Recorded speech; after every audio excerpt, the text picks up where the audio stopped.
Pelo sinal da Santa Cruz, livrai-nos Deus, nosso Senhor, dos nossos inimigos. Em nome do Pai, do Filho e do Espírito Santo. Amém. Meu Senhor e meu Deus, creio firmemente que estás aqui, que me vês e me ouves. Adoro-te com profunda reverência. Peço-te perdão dos meus pecados e graça para fazer com fruto esse tempo de oração. Minha Mãe Imaculada, São José, meu Pai e Senhor, meu anjo da guarda, intercedei por mim.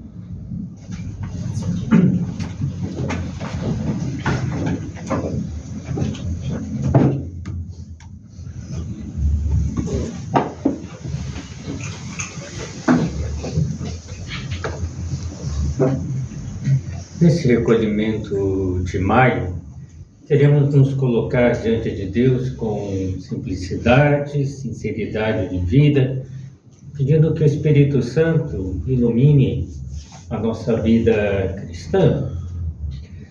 Vivemos ainda o tempo pascal, o tempo de alegria pela ressurreição do Senhor, de renovação interior, em que a Igreja contempla com especial intensidade os frutos da redenção de nosso Senhor. E o principal fruto da nossa redenção realizada por Cristo é o dom do Espírito Santo, prometido pelo Senhor aos seus apóstolos, aos seus discípulos. E à medida que nos aproximamos da grande festa de Pentecostes, que será dentro deste mês, somos convidados a despertar a nossa alma para pedir a Deus mais docilidade, mais fervor, mais disponibilidade à ação do Espírito Santo nas nossas almas. No dia de Pentecostes, como bem recordamos pelas leituras que fizemos, aparece um fogo sobre a cabeça de Nossa Senhora e os apóstolos, é o fogo do Espírito Santo, que arde no coração deles e visivelmente se vê. E como não recordar que o próprio Jesus disse: fogo vim trazer à terra, e que quero senão que arda? Ou ainda o que disseram os discípulos de Emaús, né? Não ardia o nosso coração quando Jesus nos explicava as Escrituras pelo caminho?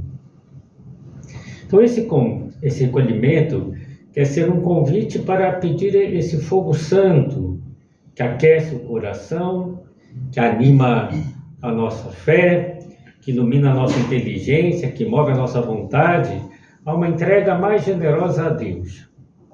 E o tema proposto para esse recolhimento é vivificados pelo Espírito Santo, e quer nos ajudar a contemplar ao mesmo tempo a beleza de uma vida nova, uma vida espiritual, uma vida do Espírito, né? Que vem de Deus, que nos foi dada no batismo e nós desenvolvemos durante a nossa vida, e também nos leva a pensar na necessidade de corresponder ao dom de Deus com maior generosidade. E não se trata apenas de meditar sobre verdades espirituais, mas pedir que essas verdades toquem o nosso coração, que o Espírito Santo toque o nosso coração, que purifique a nossa alma, que renove a nossa decisão de seguir com mais fidelidade a Jesus Cristo. E ao longo das duas meditações desse recolhimento, nós vamos percorrer um caminho muito concreto, né? Na primeira meditação, vamos olhar com sinceridade para aquilo que enfraquece a vida espiritual, sobretudo para a tibieza, né? Que é uma forma sutil de esmorecimento da vida espiritual, que apaga o fervor, que torna pesadas e aborrecidas as coisas que se referem a Deus. E depois da segunda meditação, vamos contemplar mais a ação vivificante do Espírito Santo, né, na nossa alma, que fortalece a vontade, que ilumina a inteligência, que nos conduz por meio dos seus dons. E esse recolhimento é um convite para sair da rotina, para renovar o primeiro amor, para pedir a graça a Deus de uma vida mais dócil, mais ardente, mais unida a Deus. Como estamos no mês de maio, mês também dedicado a Maria, pedimos que ela nos acompanhe nesse tempo de oração e que nos ajude a ser dóceis ao Espírito Santo como ela foi. A primeira pergunta para o nosso exame pessoal, tendo em vista o que já consideramos, o nosso coração está ardendo no amor de Deus? Nosso coração está em chamas? O Espírito Santo encontra em nós uma alma dócil, viva, ardente? E penso que para meditar sobre isso, primeiro temos que olhar com sinceridade para aquilo que apaga o fervor, que enfraquece a nossa resposta a Deus. Então, por isso nós vamos considerar a tibieza, ou também chamada de assídia. A tibieza não se trata de uma queda brusca ou de um pecado vergonhoso, a princípio não, nem de uma ruptura explícita com Deus, mas de um esmorecimento lento e silencioso que vai minando a nossa alma, vai diminuindo a prontidão da nossa alma a responder aos apelos de Deus, e vai tornando mais pesadas as coisas de Deus e mais fraca a generosidade na vida cristã. E é bom saber que na vida espiritual o fogo do amor de Deus precisa ser alimentado continuamente. A alma cristã não vive da inércia, mas de uma resposta generosa à graça. Por isso, quando o amor não é renovado, começa lentamente a esfriar. E é nesse horizonte que aparece a tibieza, não como queda repentina, mas como enfraquecimento silencioso, que vai tirando a alegria, o fervor que se deveria sentir quando se segue a Deus. E o fogo do amor de Deus não consegue arder numa alma tíbia, numa pessoa tíbia, numa pessoa morna. Tíbia significa morna. Aliás, uma das frases mais fortes da Sagrada Escritura, no livro do Apocalipse, é essa, né? Como não és frio nem quente, portanto morno, eu estou para vomitar-te da minha boca. É uma das frases mais fortes que eu encontro na Sagrada Escritura. Então a tibieza não é uma ruptura aberta com Deus, mas um enfraquecimento interior. A pessoa continua acreditando, pode até no começo continuar rezando, pode até frequentar a missa, mas já sem vibração, né? Sem uma entrega plena ao que está vivendo, sem um impulso generoso, né, de querer corresponder a Deus. Então, as práticas de piedade podem até permanecer, mas o coração já não está nelas, com a mesma sinceridade de vida, com a mesma vontade. A tibieza é muito perigosa. Eu diria que é mais perigoso do que o pecado grave. São José Maria falava com veemência, né? Tibieza não. E gritava até. Por que ela é perigosa? Porque normalmente ela não escandaliza de imediato, mas ela vai corroendo por dentro. Então a alma vai se acostumando a fazer as coisas que se referem a Deus de um modo rotineiro, mecânico, quase por obrigação exterior. E sem perceber começa a perder gosto pela oração, a prontidão para o sacrifício, a generosidade nas pequenas renúncias de cada dia. Então a tibieza é um estado da alma em que a vontade de Deus ainda é reconhecida, a pessoa sabe o que Deus quer, mas já não é amada sobre todas as coisas. E a alma começa a negociar negociar com o próprio comodismo, a justificar pequenas infidelidades, né? Descuidos na vista, na comida, né? E bem, aquelas desculpas, estou cansado, não é preciso tanto. Começa a tolerar distrações que na oração, por exemplo, que antes aferiam, né? Vinha uma contrição, vinha uma dor de amor por não ter rezado bem, depois parece que se acostuma a não rezar bem. E pedimos ao Senhor, aqui presente no sacrário, que nos livre dessa lentidão do coração e que nos dê a graça de reconhecer qualquer pequeno sinal de tibieza para reagir com generosidade antes que o amor esfrie ainda mais. Então, se a tibieza é o esfriamento do amor a Deus, importa perguntar de onde ela vem, como ela surge, como ela vai tomando conta. Porque ninguém chega à tibieza de um dia para outro, né? Um dia está fervoroso, um dia outro dia está tibio. Não existe isso, é um processo lento. E ela começa a nascer de pequenas concessões, né? De negligências repetidas, de uma vida espiritual que vai perdendo vigor, né? Pequenas concessões, ficar mais na cama e não ter tempo depois de rezar de manhã, né? Negligências repetidas, né? De não ter um tempo para rezar, né? E a alma já não se alimenta com a mesma intensidade da sua amizade com Deus. E antes de se manifestar uma fraqueza da vontade, que é o típico da tibieza, a pessoa parece com uma vontade fraca, né? Ela começa com um certo relaxamento interior. E uma das raízes mais profundas é o desleixo na oração. Quando a oração deixa de ser um encontro vivo com Cristo e se torna apenas um cumprimento de um dever, né? A alma vai perdendo essa delicadeza espiritual. Pode até rezar várias orações antes de dormir ou quando acorda, mas de uma forma rotineira. Parece que se ligasse o gravador ia rezar melhor do que a pessoa, né? No sentido que não tem vida, né? E a pessoa já não escuta como antes a Deus na oração, já não pede com insistência, já não se deixa tocar por Deus com facilidade.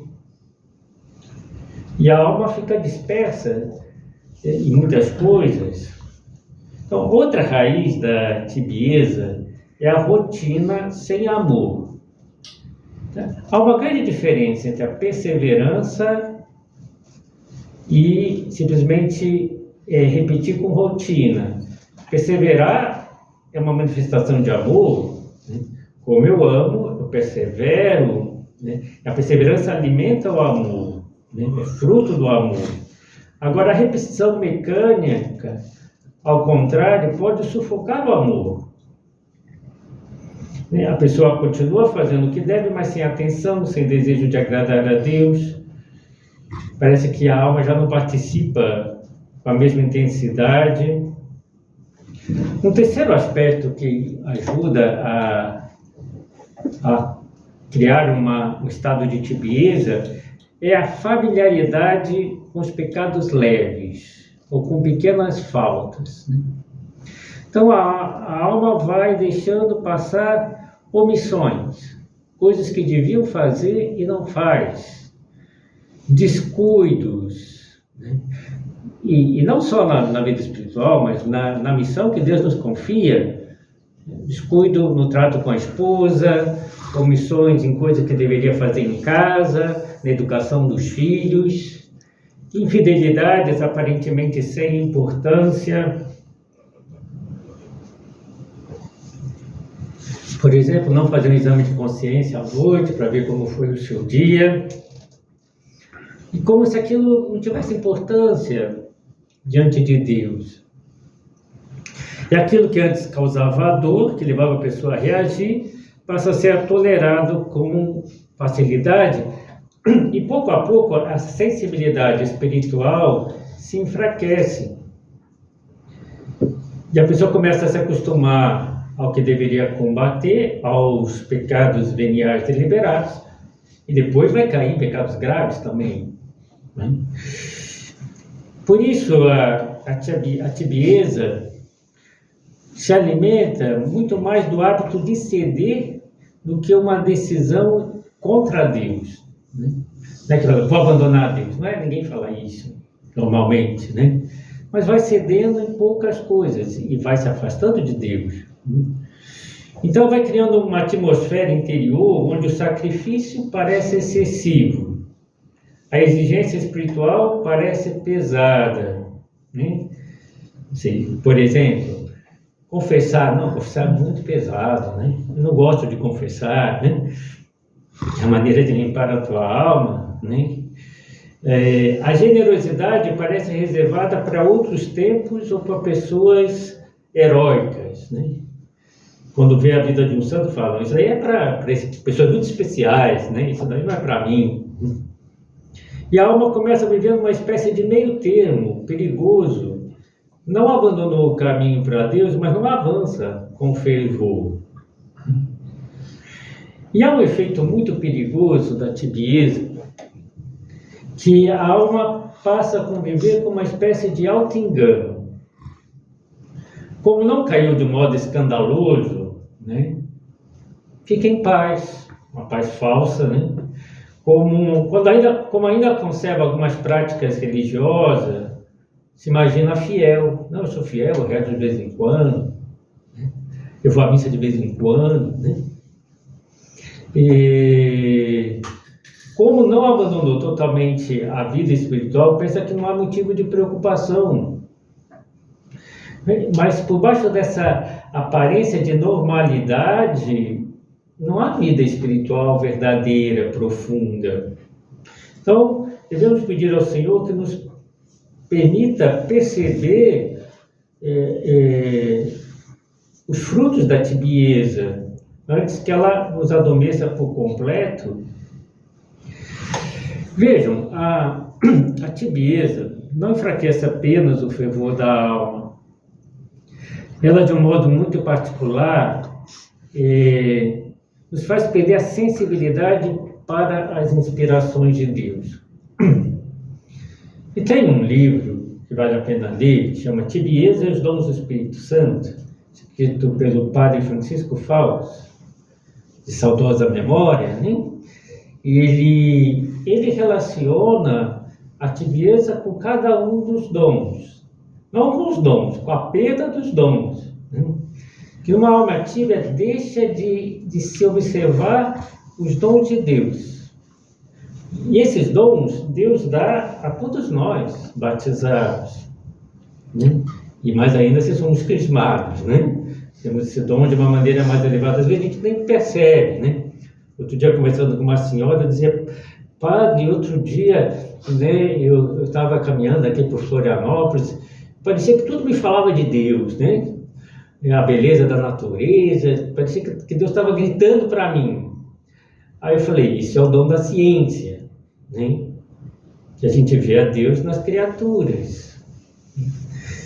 E às vezes a pessoa tem de uma maneira que parece natural, mas a pessoa tíbia não tem isso, né? Ela não tem essa sensibilidade, ela perde a sensibilidade. Então vamos ver cada um dos dons que a pessoa tíbia não tem. O dom da sabedoria, né? Faz saborear a amizade com Deus, o amor com Deus, né? A pessoa sábia, né? A pessoa que tem o dom da sabedoria, ela entende que não há melhor coisa no mundo do que amar, né? De amar a Deus, amar os outros, né? E ela começa a saborear a beleza da vida espiritual, por exemplo, a Santíssima Eucaristia. Isso para uma pessoa sábia, uma pessoa que tem o dom da sabedoria. Para uma pessoa que não tem esse dom, até as coisas mais saborosas, por exemplo, a comunhão, passa a ser pouco atrativo. Falta o gosto espiritual, né? E tudo se torna árido. Fazer uma leitura espiritual, é muito árido, né? Rezar um texto, nossa, é muito longo, né? Tudo se torna árido. O dom do entendimento. O dom do entendimento nos ajuda a penetrar com profundidade nas verdades reveladas. Né? Por exemplo, na leitura da Sagrada Escritura. São José Maria, é interessante observar que mesmo idoso, já dominando totalmente as Sagradas Escrituras, né? Com 50 anos de sacerdote, né? Ele ia para a missa e normalmente, quase todos os dias, ele saía da missa e anotava um ponto do Evangelho que lhe tinha tocado o coração.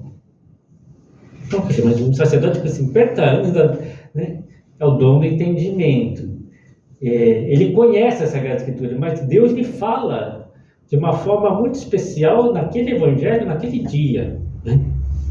A pessoa tíbia, né, não vê a hora do padre terminar a homilia da missa, que eu não aguento mais. Né? E lê o Evangelho como está lendo uma historinha e não diz nada. Né? Então vai perdendo essa agudeza, essa profundidade própria de quem discerne o que é de Deus, a revelação de Deus. O dom do conselho. Né? A alma que tem esse dom, ela sabe o que Deus lhe pede, o que ela deve fazer em cada momento. Ela não fica em dúvida. O que eu preciso fazer agora, o que é melhor, o que Deus espera de mim, é isso. Né? E a pessoa tíbia não sabe mais o que Deus quer dela. Surgem hesitações, desculpas, adiamentos, em vez de uma resposta generosa.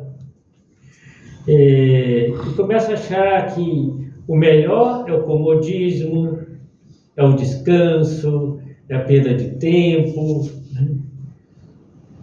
E já não discerne com facilidade o melhor caminho, o mais santo, o melhor a se fazer. Né? O dom da fortaleza. O dom da fortaleza é um dom que tiveram, por exemplo, os mártires da igreja, que eram capazes de dar a vida por Cristo, e com energia, com serenidade, com paciência. Esse dom nos enche de virtudes também. Mas a pessoa tíbia perde a firmeza, né, para realizar o bem, principalmente o bem árduo. Desiste quando algo custa. Né? E já, não, isso aqui custa muito, eu não quero. O dom da piedade, né? Que nos leva a saborear a paternidade amorosa de Deus. Né?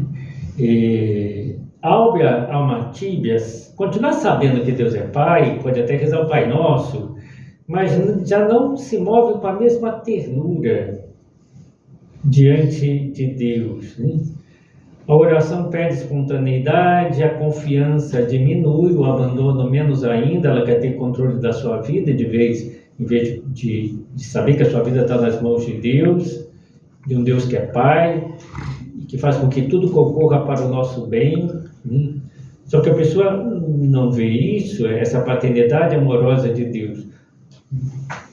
E essa filiação divina, vemos claro, em um grau máximo em Jesus Cristo. Meu alimento é fazer a vontade do meu Pai e realizar a sua obra, né? Que me dá força, que me alimenta, que me sustenta. Né? Enquanto se a pessoa é tíbia, não é isso que alimenta. Né? E vai tentar se alimentar em outras coisas. Né? O dom do temor de Deus, que é o dom de não querer ofender a Deus. Né? Santa Teresa tinha esse dom de uma forma muito elevada, né? Ela dizia: antes morrer do que pecar. E ela não está falando pecado grave, não. Né? Ela está falando assim: antes morrer do que pecar, do que ofender a Deus. Eu prefiro morrer do que ofender a Deus. Né?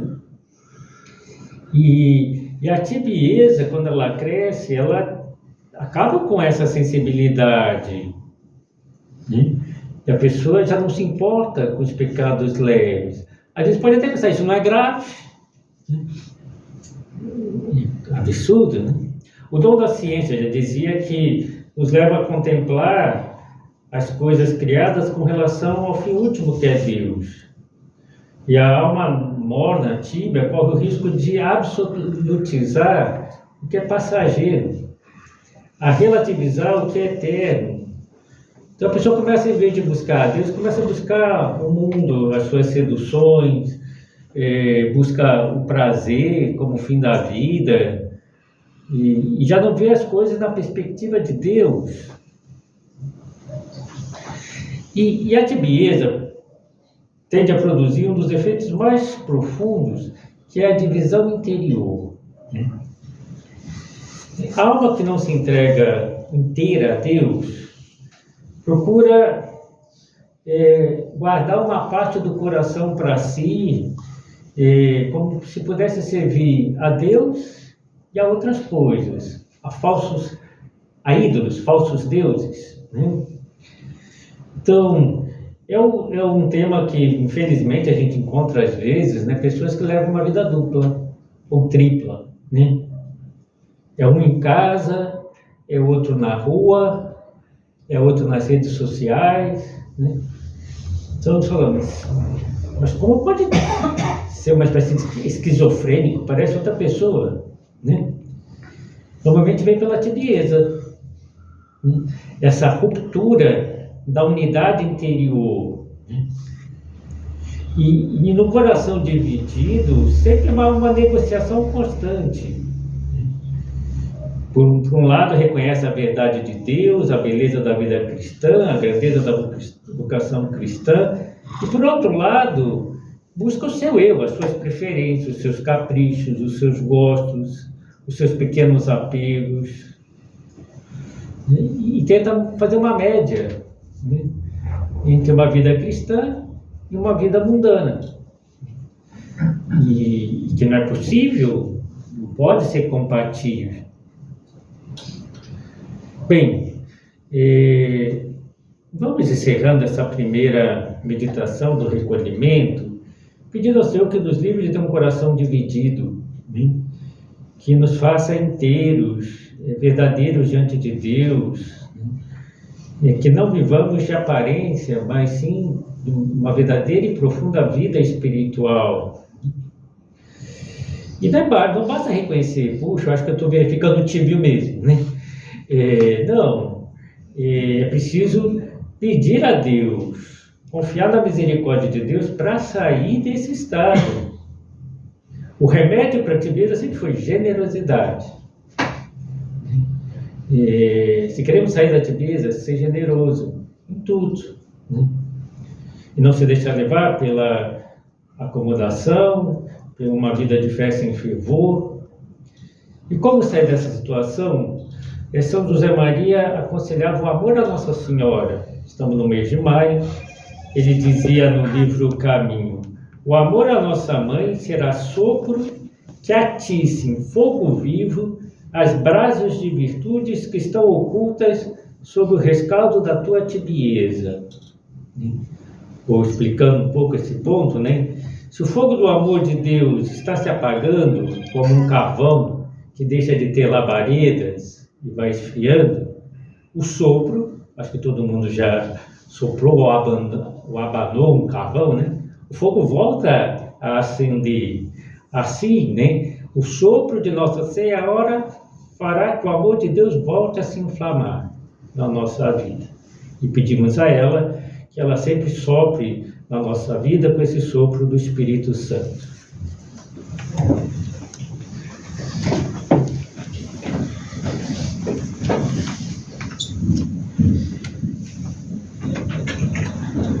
Dou-te graças, meu Deus, pelos bons propósitos, afetos e inspirações que me comunicaste nessa meditação. Peço-te ajuda para os pôr em prática. Minha Mãe Imaculada, São José, meu Pai e Senhor, Meu anjo da guarda, intercedei por mim.